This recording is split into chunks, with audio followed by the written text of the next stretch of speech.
जिस बंदे की जेब में पैसे हैं कुर्बानी उस पर वाजिब है, उसके अब्बा जी पर वाजिब नहीं। अगर अब्बा जी के पास अलग पैसे हैं तो अब्बा जी पर कुर्बानी वाजिब होगी। हाँ, अगर आपकी जेब इजाजत देती है तो आप 3 कुर्बानियां खरीदें या बड़े जानवर में 3 हिस्से डालें।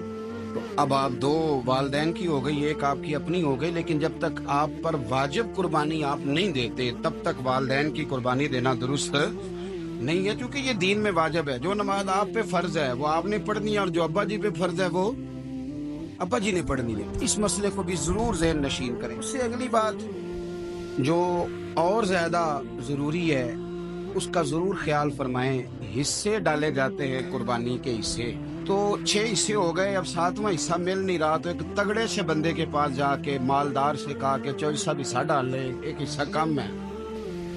चौधरी साहब कहने लगे कि मैंने तो पहले भी 4 बकरे लिए हुए हैं, तो चलो अगर तुम कहते हो तो चलो बड़ा गोश्त आ जाएगा, टिक्के ही बना लेंगे, चलो बड़ा गोश्त भी 10 किलो आ जाएगा, तो कबाब के लिए रख लेंगे, चलो रख लो हिस्सा।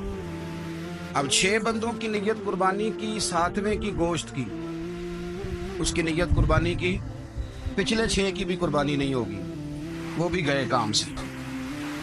आप इस बात को समझें कि कुर्बानी का मतलब यह है कि खालिस अल्लाह की रज़ा के लिए मखसूस वक्त में मखसूस जानवर ज़िबा करना।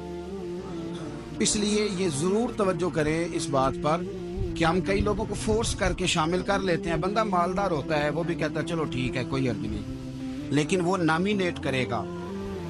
अगर उसने अपनी कुर्बानी रख लिया तो फिर वो बताएगा ये कुर्बानी किसकी है, वालदैन की है, किसकी है।